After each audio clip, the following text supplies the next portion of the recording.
Welcome back to the Expanded Minds podcast. Today I have a special guest with me, and his name is Grandmaster Wolf, also known as GM Wolfe. There are many things to label GM Wolfe, and paradoxically, there's nothing to label him at all. GM Wolfe is a mystic, Taoist monk, therapist, martial artist, mentalist, and a traveler/explorer, and we can give him many more labels. The reason why I have GM Wolfe with me today The reason why I have GM Wolfe here with me today is not only because of his mind-boggling mystical and physical feats, but also because of the mind and the truth he carries. So GM, welcome to the podcast. And can you give people a quick timeline of your life so they can get an idea of who you are and what you've done?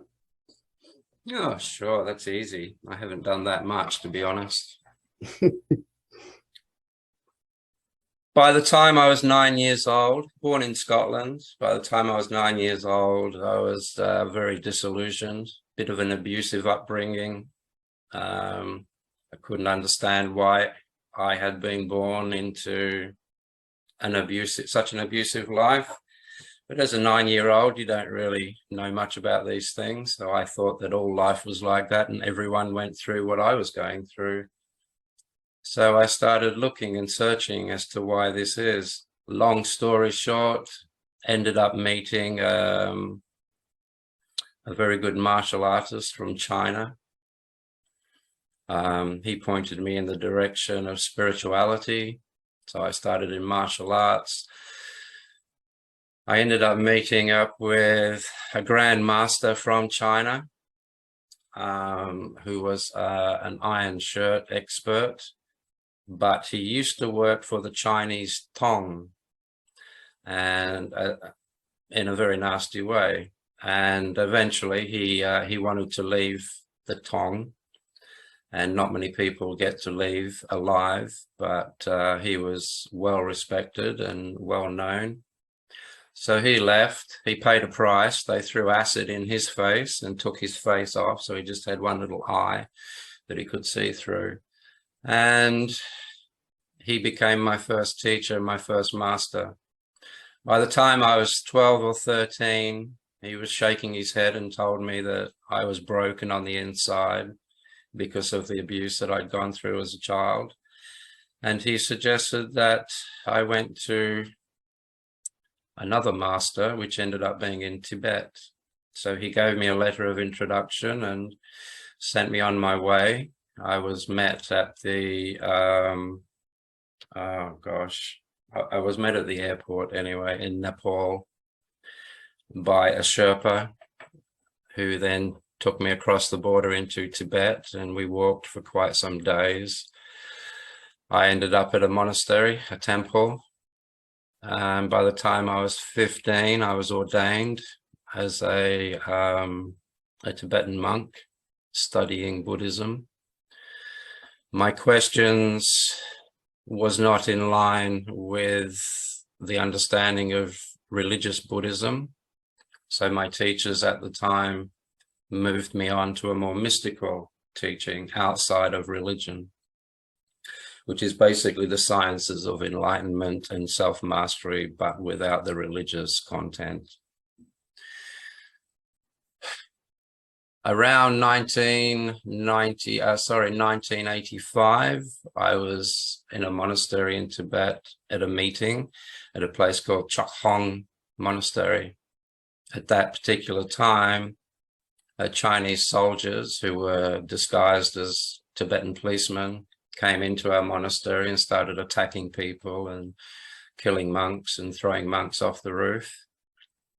There was an attempt to hang me at the time, but it was there was riots going on in the streets of Tibet at the time, so it was a very, very confusing state of conditions. So one of the Chinese soldiers put a noose around my neck, and another soldier was meant to be tying off the rope. The guy that put the noose around my neck threw me off the roof. The guy tying the knot didn't tie the knot quick enough, so I hit the ground without being hung. So from there, everything started to settle down. Out of the 12 monks from my monastery, 9 of them had been killed that day. So there was 3 of us left. The Chinese soldiers took us and tortured us for about a week. And then the British consulate came in and saved us. Now, luckily for me, one of the 3 of us that was saved was my teacher at the time, my master. And he pointed out to me that if all of this has destroyed my mind, if I hold any fears, if I hold any malice or revengeful thoughts about these people, then my whole time in Tibet as a monk would have been a waste of time. So I convalesced. I've been shot twice and hung and tortured. So I convalesced for about a month to 6 weeks, and then I went to China and joined a monastery in China.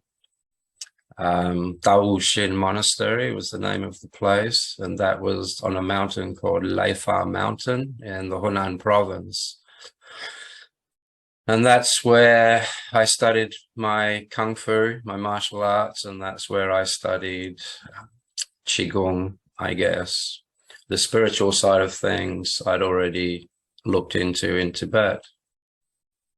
So then after 5 years of living with the Chinese monks in Taoist monasteries, etc., I ended up going to Australia. I'm actually in Sweden right now. And in Australia, I opened up my own temple, my own monastery, and then started teaching from there. Very, very quickly, I was offered jobs by other monasteries to be head trainer. And that's it. That's all I've done. And I've got students all around the world, and one thing has led to another with my students. And here I am in Europe, now living on an island in the Swedish archipelago. Quick look. That's my island. Oh, wow. That's the ocean out there. That's not a lake. So that's it. And here I am on my island. And that's all there is. I haven't done anything else. Very boring. Where's your pina colada? Where's your pina colada? Sorry? Where's my your pina colada. Yeah. That's a drink, isn't it? Yep, it's an island drink. Oops, hang on. What's going on here? Yeah, sorry. I've never tasted alcohol ever, so I'm not sure what all of that is. You're good. So I have a question about, I guess we can talk about mysticism here. Ooh. But people talk about like going within. And so personally, like, look how, like, this is like 4 inches right here. My arms are skinny. Like, how does that make sense? How does that make sense that I can go within myself? So can you kind of break that down, what that means, especially for the average person who's starting out with mysticism? That's a key principle, like going within. So what does that mean? Absolutely. Going within means that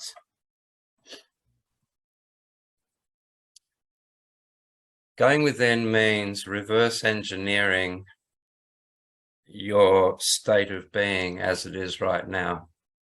And that's not going to mean anything to anyone, so I'll have to explain. The day you were born, the day life produced you, life produced a pristine, clean, state-of-the-art skin bag. In that skin bag is a pristine, clean, state-of-the-art chunk of awareness. We call that a baby. Beautiful little baby, full of awareness, no thoughts, no emotions, just happy, happy, joy, joy. The default state of life is very joyous and very passionate and very alive. That's what is in there when you get rid of everything else. Anyway, I've gone a little bit too fast. So the day you are born, you are this pristine, clean mind. Now that mind, that awareness that you are, that consciousness is in all things, the same one. Anything that is alive has consciousness and awareness. That's what we call being alive. Every blade of grass in the world has enough awareness to follow the sun across the sky. We learn that at school. Every leaf on every tree has awareness in it. So wherever there's life, there's awareness. Wherever there's awareness, there you are. That's you. And that just keeps getting put into different forms. So as a human being, when you are born, for many reasons, unfortunate reasons, by the time we're 5, 6, maybe 10 years old, people have filled that beautiful, pristine, clean awareness with words and labels and rules and traditions and religions and opinions and judgments. And this all coalesces into a mass, and that becomes ego. That also is what it will call itself self, and then it will pretend to be you for the rest of your life.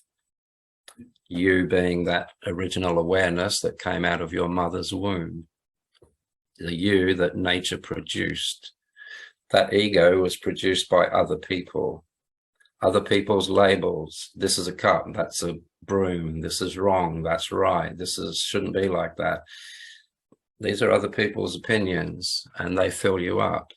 And your original ego is built and designed by other people and by society. So by the time you're 12, a young teenager in general, you have no idea where you come from. You have no idea that you are full of awareness. You have no idea of the real original you. So you have to, if you are going to follow the mystical way, you have to reverse engineer that. You have to go inward and watch these thoughts and trace them back to a point where you reach inside yourself where you are producing these thoughts. Then you go back one step further to the knowing. You can't think of something you don't know. If I ask you to think of a motor car, if you don't know what a motor car is, you can't put that into a picture. You can't think it. Therefore, you can't think of something you don't already know. So what you will realize at that point of reverse engineering is you already know things before you think them. So now you've arrived at a part of you that is full of invisible knowing. And that knowing is in the awareness that you are born as.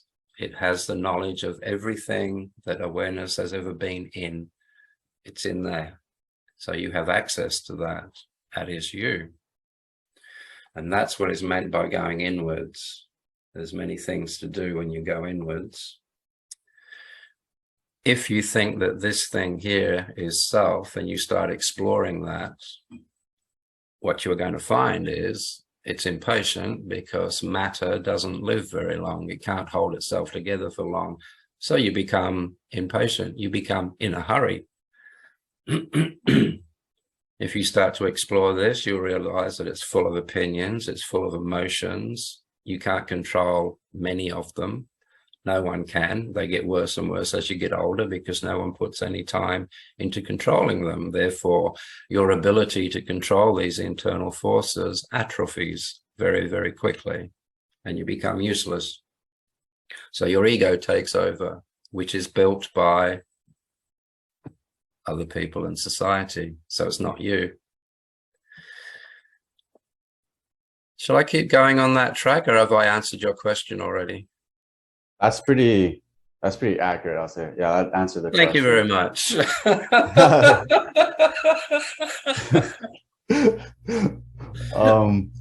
Within that, I would say, because personally, my own experiences going within, there are some thoughts or some emotions or memories to me that are so real in the moment that sometimes it's kind of hard to see through it as just, a thought or an illusion.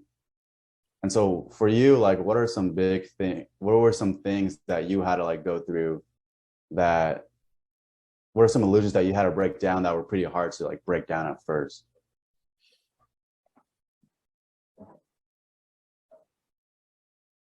There's only one, and that is that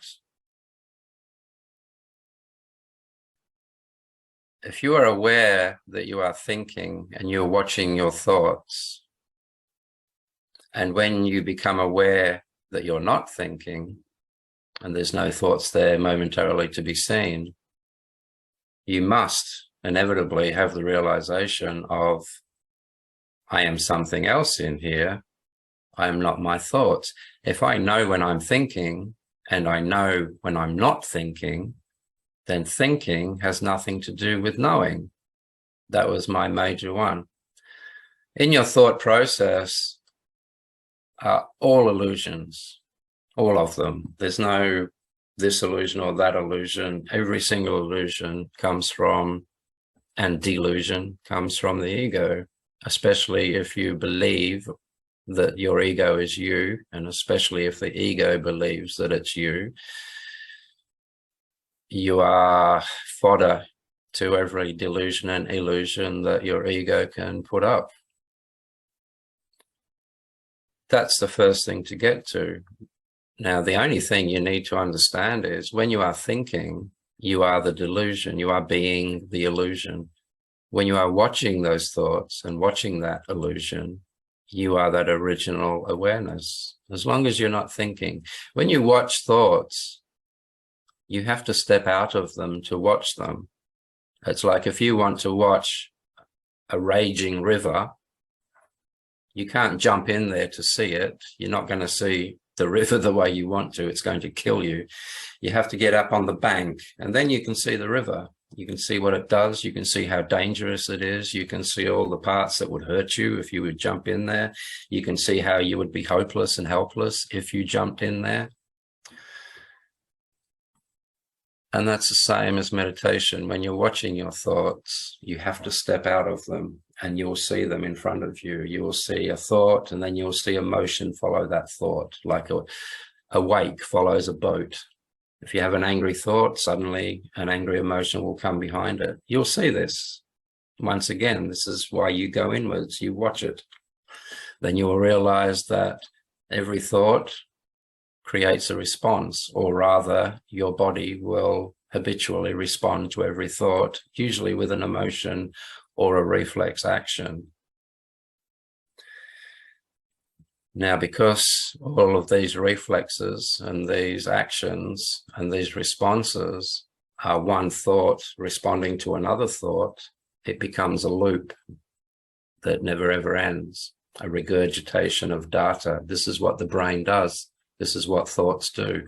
It's the nature of the brain to think. It's the nature of thought to wander off and recycle itself. That's what it does day in and day out. So if you think that is you, your life is going to be wasted, because whatever you are in there, being aware of this situation going on, that's you. That's the real you. So meditation is negating what you are aware of until you arrive at awareness. At that point, you can't go back any further, because that's you looking outward.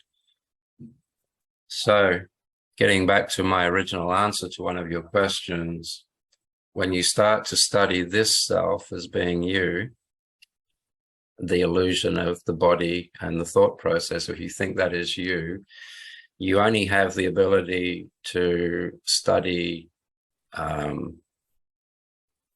death, aging, deterioration, ego, emotion, all of these things that it goes through. However, once you realize you are not these things you're aware of, you are consciousness that is aware of these things. Once you back into that and you've left your thought process is in front of you, now you are a higher, different self. Now exploring self has another meaning.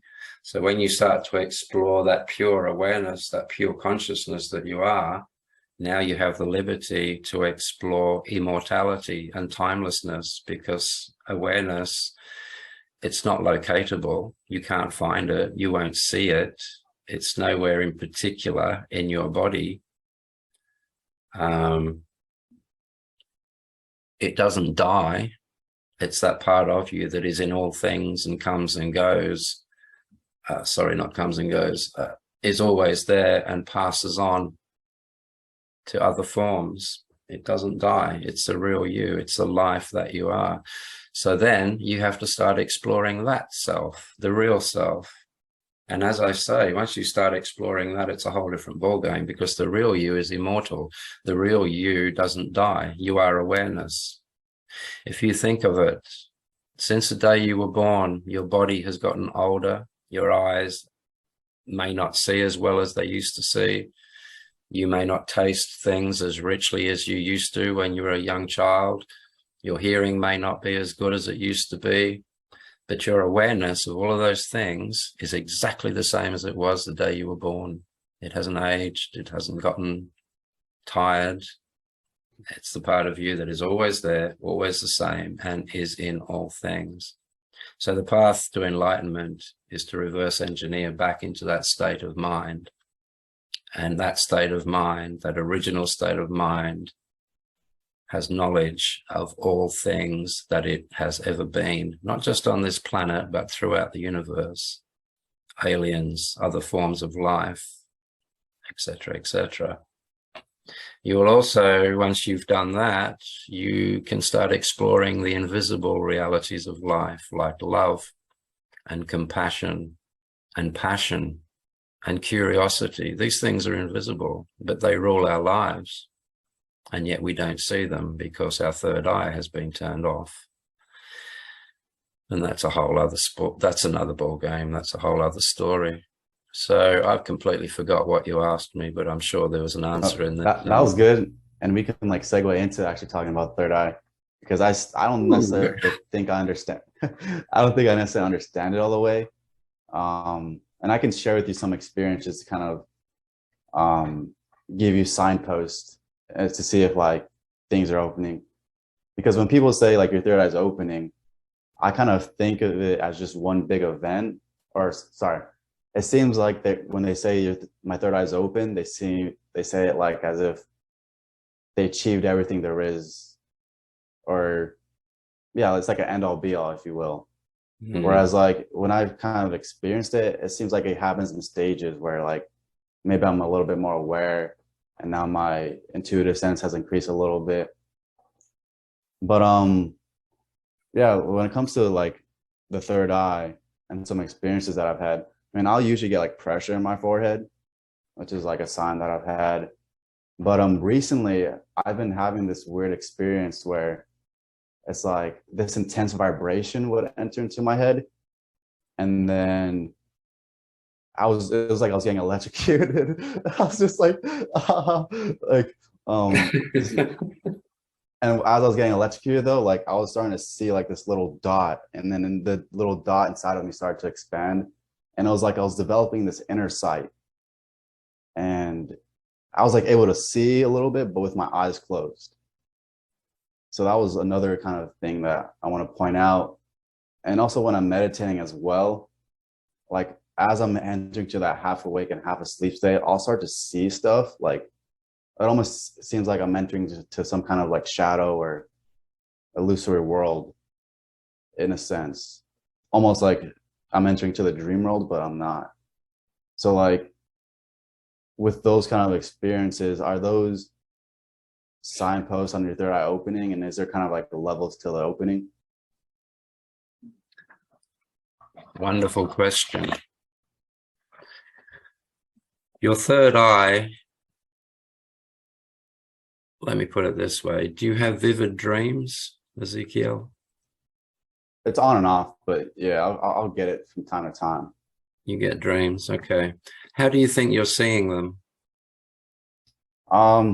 It's pitch black inside that skull of yours. There's no light in there, and mine. No one has light in here. It's pitch black. There's no lights on. There's no switches. There's no light bulbs or LEDs. There's no sunlight. It is pitch black in there, and yet you can visualize a sun and see it brightly. You can visualize anything you want and see it. You can see your thoughts. You can see your dreams.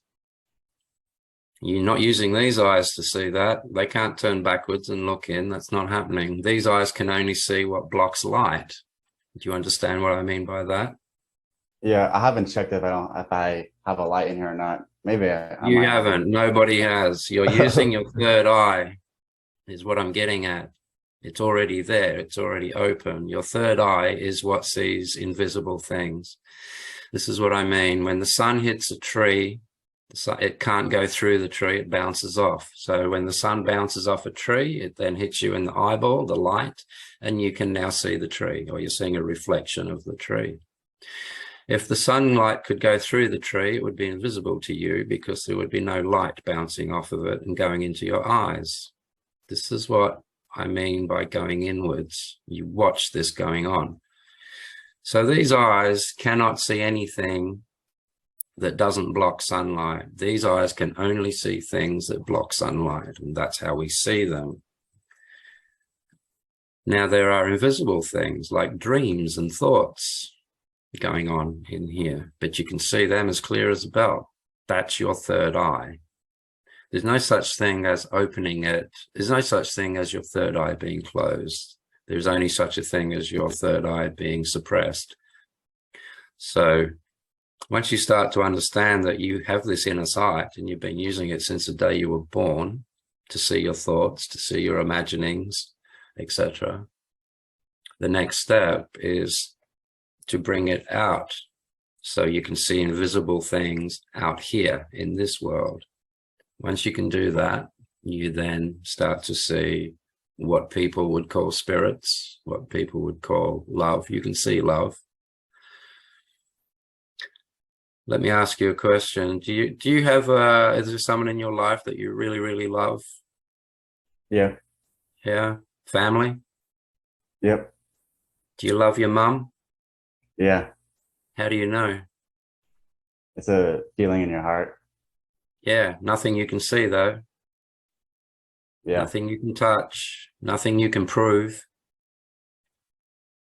but you know. And this is the land of mysticism. You just know. And it's exactly the same as what you just went into when I asked you if you love your mum. And then I said, how do you know that? If you have a reason for loving someone, you don't love them. Because if you take that reason away, the love would go away as well. Love is unconditional. It has no reason. It's also invisible. Passion is invisible. Compassion is invisible. There are many, many things that rule your life that are invisible. Emotions are invisible, and yet they'll control everything you do. If you really don't want to do something, then that emotion will affect the way you do that thing. So that's the third eye. The third eye is already in place. You're born with it. It's already open. Otherwise, you wouldn't even know you're thinking if you didn't have your third eye. You have to see them to know that you're thinking them. So through your first meditations then, given what we've just talked about, the first things you'll start to notice is you are not your thoughts. Your thoughts can come and go, but whatever you are in there, being aware of them coming and going, does not move. You don't come and go. You are there permanently, and that is awareness. That's the real consciousness. So you've just identified the real you, and it's inside. That's why you go inwards. You've also realized that you can see in there, which is pretty freaking miraculous when you think about it. How are you doing that? So that's in there, and that's you. So these are the first two things you need to develop. It's pointless looking for guides. It's pointless reading millions of books. Books are someone else's possible experience, but not yours. We never know if they're lying or not, whoever wrote these books. You don't know whether the people who are writing the books are writing purely from their belief system, in which case, anyway, it goes on and on and on. You are life. All of the elements of being alive, all of the things that we call being alive, awareness, movement, animation, speaking, communicating, sharing, all of that is what's being alive. Now, all of those things are obviously in you. Otherwise, you wouldn't be sitting there talking to me. You would be dead, but you're alive. Therefore, everything that makes up being alive is in you right now. So why go looking outside of yourself when you've got it in here? It's like if you have a bank account with $1 billion in it, why do you want to go to work? You've already got the money there, you know, go and do something with it. And it's the same in here. Every single aspect of life, whoa, that was odd.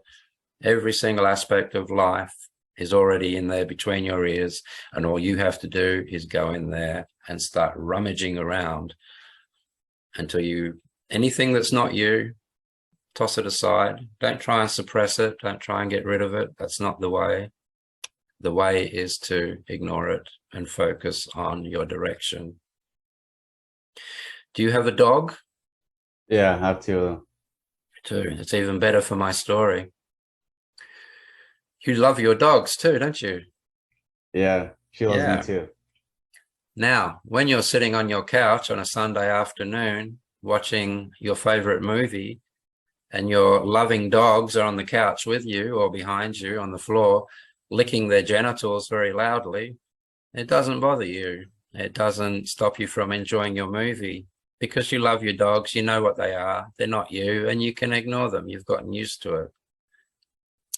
That's how you, but if you had friends around that don't know your dogs, that might annoy them, the dogs licking their genitals in the background, because it makes a noise. It's in the background. And that's how you have to be with your thoughts. You don't try and stop them. You don't try and abuse them. You don't try and do anything with them. Allow them to do their thing in the back of your head. Allow them to regurgitate and cycle and think. Allow them to do that. It's got nothing to do with you. They are tools. They are data. If you have an electric drill in your garage, you don't take that electric drill out to make lunch. You don't take it out to wipe your bum when you go to the toilet. You take it out when you need to drill a hole, and then you put it back. Your thought process is the same. When you need it, it's there, and you can take it and use it to drive a car or to engineer a bridge or whatever you need your thoughts for. But when you're not using them, you put them away. You just leave them to the side and ignore them. And then you will immediately start to be in touch with all of the knowing of the spirit and the consciousness that you are. And that can happen several times a day. It's called coming and going in the spiritual realms, the ability to come and go, depending on what tradition you're using or what method you're using for your self-mastery and enlightenment. But so the meditation you have on YouTube with it's like the 12-minute one. You talk about crystallizing, was it this state, or I think you talk about as soon as you start to relax, you try to crystallize it inside of you.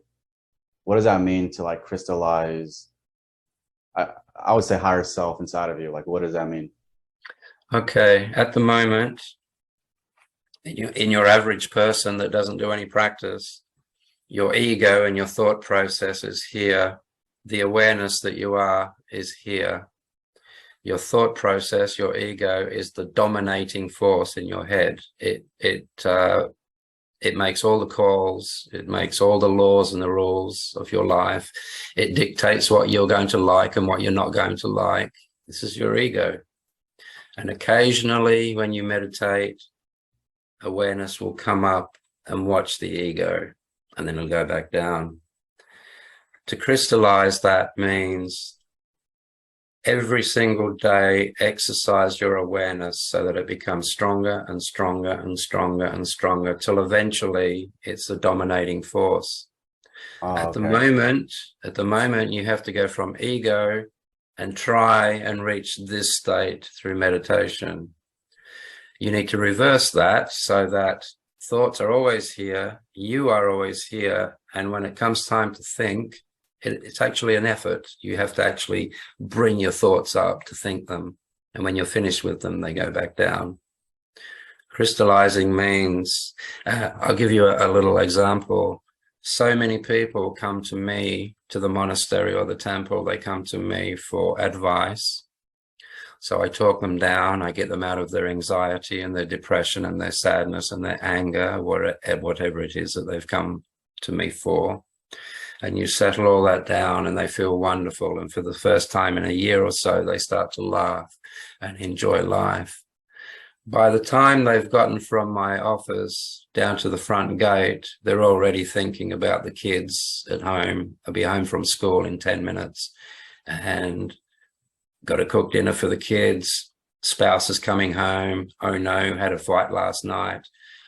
Traffic to get back home. Oh my God. So before you've even left my front gate, you're back in the ego again. So you haven't crystallized this higher self.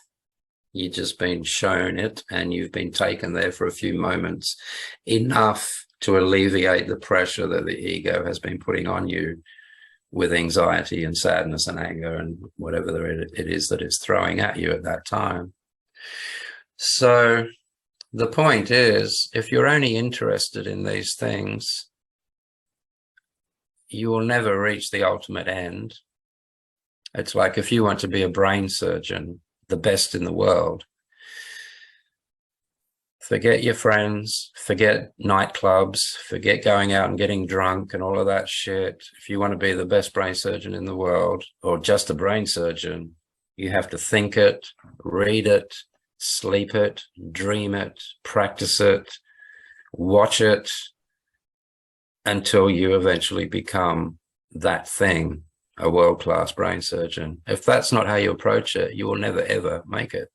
It's just not possible. If you want to, etc., you see what I'm getting at. And it's the same with this. You have to think it. You constantly be watching your thoughts. If suddenly you feel upset out of nowhere, you have to think, where did that come from? What thought came up to create this emotion that I'm feeling now? I didn't ask that emotion to come up. I didn't ask that thought to come up. So who's in charge here? This is the attitude you have to have. Otherwise, you're just sitting on a wild horse with your hands tied behind your back and a blindfold on. You know you're alive. You know you're on some kind of a living vehicle, but you've got no idea where it's going to take you or what's going to happen or when you're going to fall off. And that's your average person's life right now. So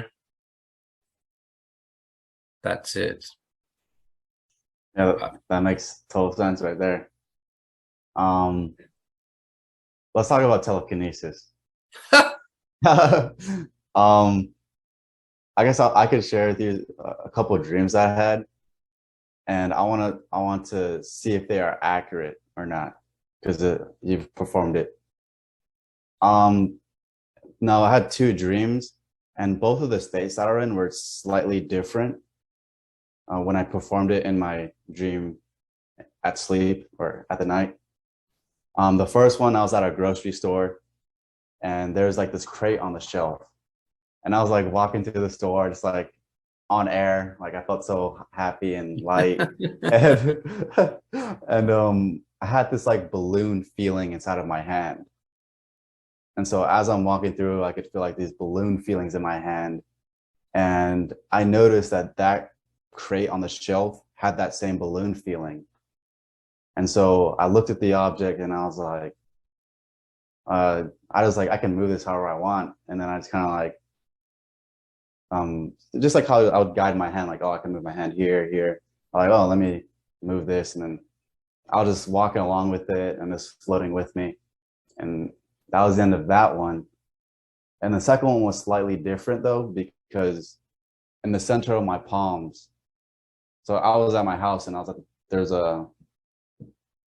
on the table, there was like I think a water bottle. I can't remember what the object was, but I remember the feeling in my hand was like as if you're putting a bunch of pressure in the middle. And so I see the object, and when I want to move it though, this one felt like I kind of like attached a rope to it or some kind of connection to it. And I was able to kind of just move it however I wanted, like that. So it was a little bit more intense in my hands that time. Whereas the other time it was more like a balloon feeling. And I was like, you know, if you hit a balloon and you get the feeling like, oh, let me like calmly. Yeah. So are those accurate? And how would you kind of describe the state that you're in when you're doing that? It's two questions. I'll answer the first one. You'll have to remind me of the second one at the end of my answer. Yeah. When it comes to dreams, once again, don't use books. I'll give you a key to reading dreams correctly. When I was a child, if I had a paper run, I used to go and deliver papers. And one day during one of these deliveries, a Rottweiler, a dog, let's say hypothetically, when I'm delivering these papers one day, a Rottweiler dog gets out of somebody's front yard and it bites me severely, puts me in hospital, tears my leg to pieces. Now, let's say that same week, you, on the other side of the world, have a Rottweiler dog, the same kind of dog, but you've had it since a puppy and it's your best friend and it sleeps on your couch and it sleeps at the end of your bed at night time and it follows you to school. It's your best friend. Now, today, if I have a dream about a Rottweiler, it's going to be representing pain and misery and aggression and being attacked and all those bad things. If you have a dream about a Rottweiler, it's going to be one of love and compassion and companionship and all the things you felt with your Rottweiler. So if someone was to write a book about what Rottweilers mean, if you dream about one, it's going to be total bullshit, because everything depends on what these things mean to you. So when you say you're in a supermarket in your dream, what does a supermarket mean to you? What does it represent to you? What does floating things mean to you? What does a rope mean to you? You know, a rope to someone who's been hung is a nasty thing. They don't want to know about a rope. To someone who loves yachting around in yachts and boats, a rope is a wonderful thing. So it depends what a rope means to you. It depends what a shelf means to you. You see, and you have to look into those things, and then you will have an absolute accurate description of what that dream was trying to tell you. It's probably giving you hints on how to tweak your efforts and your practices in PK. So like each object, so say for example, like in my everyday like waking state and stuff, I probably in the past I've had an experience with a crate or something and it impressed my mind. Yes. And so when it's popping up, it's like that's it. There's like a meaning behind it. This is one of the things that you see when you go inwards. I haven't read any of this. I watched this. My teacher hasn't read any of this. He watched it. You go in and you watch it. I'll get back to an emotion that might just crop up and wreck your day out of nowhere.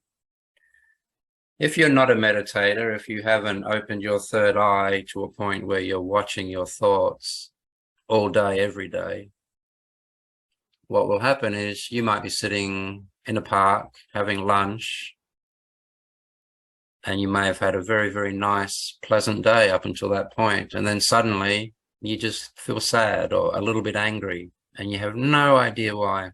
And it'll just wreck the rest of your day. It'll evolve, it'll regurgitate. Your brain will start to associate your feeling with things, and suddenly your viewpoint gets a bit negative and the day turns into shit for you. Now, if you're constantly aware and you've trained yourself to be aware of everything that's going on, what you hypothetically might have seen is that while you're sitting there eating your lunch, someone at the other side of the park may have laughed, having fun with their family, and you'll hear this laugh subconsciously. It's in the background. And this laugh might be exactly the same as a teacher at school that used to pick on you all the time, a teacher that didn't like you particularly, a teacher that almost bullied you at school in class, a teacher that was in such a way that you didn't want to go to school because you just didn't want to see this teacher because he upsets you. So coincidentally though, his laughter might be exactly the same as the one you heard in the park, but you won't have watched these associations. So what's happened in a nutshell? You're sitting there, you're enjoying yourself. Your brain hears a laughter at the other side of the park. That laughter reminds you of something. Your brain recycles through its memories and information, and it realizes that that laughter is exactly the same as this teacher that didn't like you and used to wreck your day. Because you're not seeing this going on, because you're not watching it, it's subconscious. But you now don't feel very well. You don't feel very good. You feel like you used to feel when you had to go to school, knowing that that teacher was going to be there, and that will wreck your day. If you see that and you know that they're just your thoughts, and you'll see your thought and you'll see your thought associated with that memory, and then you'll see your adrenal glands will suddenly give a little squirt of adrenaline. You start to shake a little bit, you start to feel the anger, you start to feel the emotions coming up. When you watch it all, suddenly it doesn't upset your day. Suddenly it's actually quite fascinating. The speed at which it happens is fascinating. You'll actually smile. You'll go, wow, that is incredible. That's going on in people's heads all the time, and they don't see it. They don't know it. And then you'll start to get feelings of wanting to go and do workshops for people to point these things out, because you will have discovered the source of our misery. It's association. And this all comes from going inwards. It's a wonderful, amazing, miraculous science, self-mastery and mysticism. It should be taught at school. But you're not going to rule a world full of people that learn self-mastery at school, because they won't let you.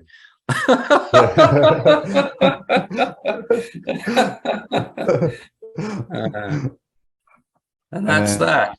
So the second question you had was quite interesting, but I forgot already. But I did say, it was like, what state were you in when you performed telekinesis? Because I kind of depicted in those dreams like what kind of state I was in.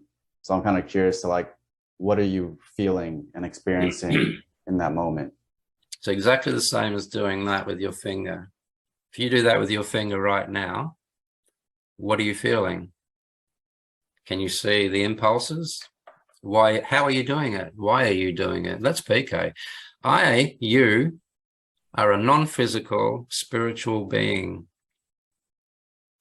Pure awareness. Can't touch matter. You can be in it, but you can't touch it. And that's what you are.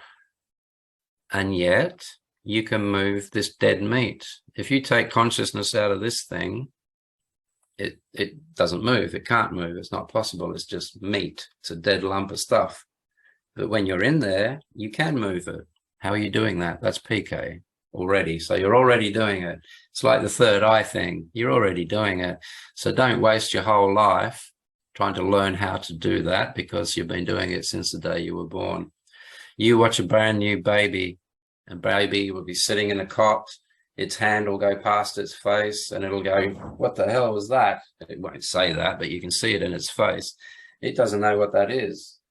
So it'll spend the next year figuring out what that is and then learning how to control it until it can eventually put ice cream in its mouth instead of its face. And it's learning PK. It's learning how to move this piece of meat, because it doesn't have any thoughts of being separate from the meat. It doesn't have any concepts that this can't be done. It doesn't have any of that crap. So when I do things like this, it's purely a matter of having absolutely no thought whatsoever of self. The moment you have a concept of self, the moment you have a concept of you sitting there wanting to move this, that thought process implies that you are not the pen, you are a separate entity, and there's absolutely no way you can move it without touching it. That's what that implies, and therefore it will never happen for you. Now try and imagine this.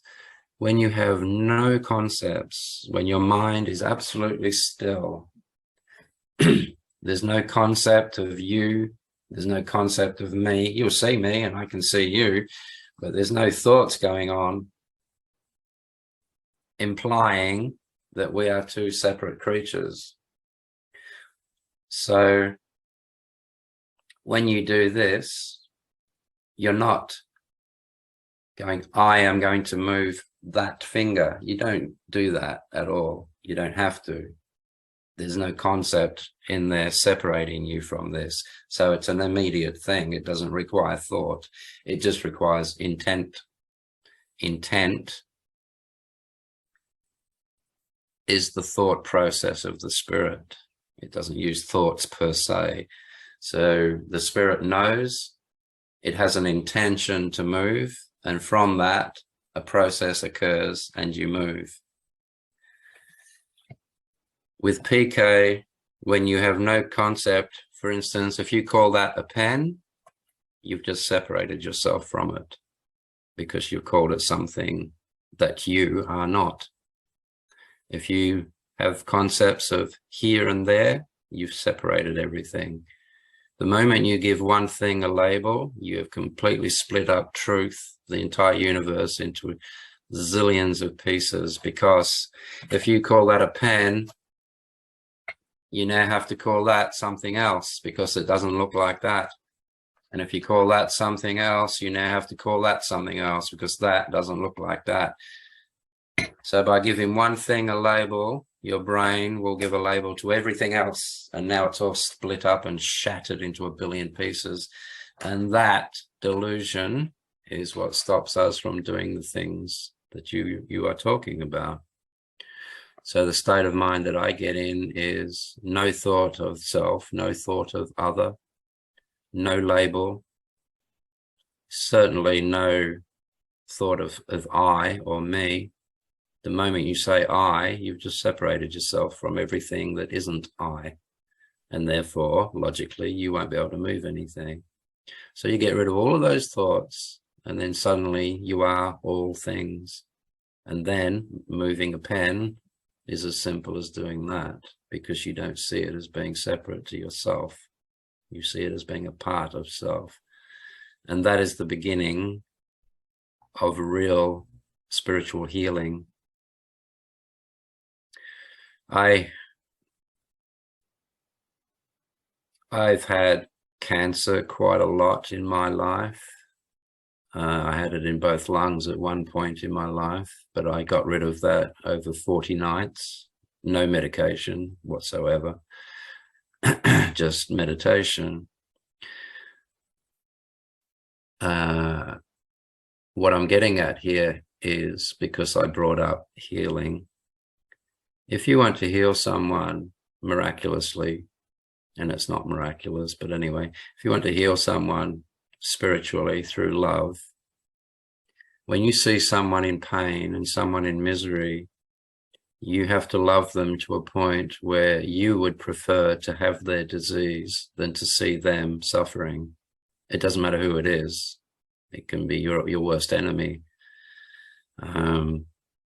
So you take it into yourself, and that works. And then you go away and you deal with it, and you get rid of the disease that you've taken on. And that only works through love, and love only works when there is no separation between you and what it is that you are loving. Love, and I'm not talking about the warm, fuzzy feeling when you get with your girlfriend or your boyfriend or your dog or whoever. I'm talking about real love, the force, the universal force that brings things together. It's almost like gravity. When you get caught up in it, you can't fight it. It just pulls things together. That's real love. Love is when you see someone across the road, an old man that might be drunk, and he's fallen over into the gutter, and he's smashed his nose on the gutter and there's blood. Everyone's walking around him. No one wants to touch him because he might be homeless. But if you're the kind of person, without a single thought, you just walk over there and pick the guy up and dust him off and send him on his way, even though he smells and he's covered in urine and feces, you still do it. That's love. Most people won't do that. Anyway, so that's how you heal. That love is awareness as well. Awareness, pure awareness, has many, many characteristics. Like I said, it's invisible, it's all-knowing, it's full of love, and its default state, as nature produced it, is joyous and happy. You don't learn to be happy, you don't get happy, you don't try to produce being happy or joyous. That's what's left when you get rid of everything else. And that's why when people suddenly, in a state of deep meditation, suddenly for a few seconds, when their thoughts stop, they and tears well out of their eyes, and they just goosebumps everywhere. I've got it now because I'm thinking about it. That's a default state. Happy, happy, joy, joy. Now you imagine if you got Hitler and Mussolini and I don't know, just a bunch of nasty people that I can't think of. If you got just a bunch of nasty friggin' people from around the world, what we would call evil people, perhaps, and you put them all in a room together and you get them all to just meditate on their breath, meditate on their breathing, or just give them a form of meditation where they can all just still their minds for 1 minute. If you can get them all to a point where none of them have any thought process, or they're not responding to their thought processes for 1 minute, for that 1 minute, those people would be caring and loving. They would all be sharing the same mind, because you've taken them out of their process. You've taken them away from their thought processes, and you've ended up getting them all back to that original state of mind that nature produced when those people were born. And it's full of happiness, it's full of joy, and it's full of love. So let's take that one step further. If you got everyone on the planet today to meditate and rise above their thoughts for 2 minutes, what a different world it would be. Yeah, the massive shift in that. I can just imagine. Someone should write a song about that, Ezekiel. Yeah. So whoever's listened to this and you're a songwriter, you know, there's your cue to start your song. Wonderful. So that was your answer. Yeah. Well, we reached the end of our time here. But I appreciate and I love you coming on here. You said a lot of good stuff. And cool. My pleasure. My last question would be, where can people find you? On your channel.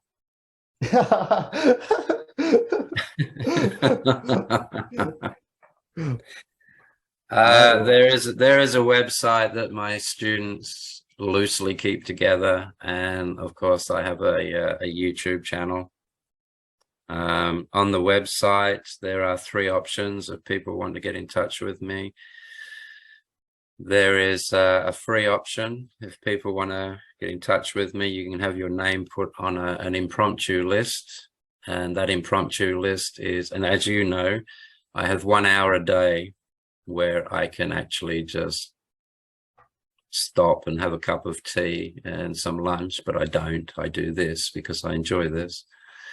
So with an impromptu, if you put your name down for that, it doesn't cost you anything. And I will, when I have a free moment, I will give you a very quick call. I'll give you 10 minutes to get the call or to get my message. And if you are lucky enough to be somewhere where you can just drop everything and get onto your computer, you can talk to me for 15 minutes to half an hour for nothing. And I can give you some tips and hints on whatever it is you've tried to get in touch with me for. If you want to go a little bit deeper, there's another option where you can meet up with 4 or 5 other people. That requires a small donation. It doesn't matter how much, really. It's just a donation, and that's a tithing. During that session, you will be there with 3 or 4 other people that you may or may not have ever met before, and you can sit in on a small 1-hour chat with me and 3 or 4 other people. If you want to go to the next step, and this is where I earn a living, I do like to eat and I do like to pay my rent. So a one-on-one situation is also there as an option. But that one is through a third-party agent. And what they do is they will book you and they will book me. I do it for nothing. The third-party agent is the one that does all the booking. I'm the product, apparently. But what you get there is you'll get to see me, I think, within a week of making that booking. Any of the other ones, it can take up to 4 months to get to see me because there's a list of over 500 people at the moment. Are you still there? Yeah. Yeah, I'm still here. So that's it. So for the 1 hour session, you sit down with me just like this and I teach you. And you can ask anything you want to ask about anything. And I will do the best I can to give you an answer or take you toward an answer of your own. So that's a one-on-one. That's you and I being guide and student or practitioner. And that's on the website. I don't know what it is right now. I don't look after these things, but maybe pop it into the description below this when it goes out would be cool. I will do for sure. And that's about it. All right. Well, thank you for coming on. It's lovely seeing your face and talking to you in person. It's an absolute pleasure, Ezekiel. I've really, really enjoyed myself. I think we should do this again.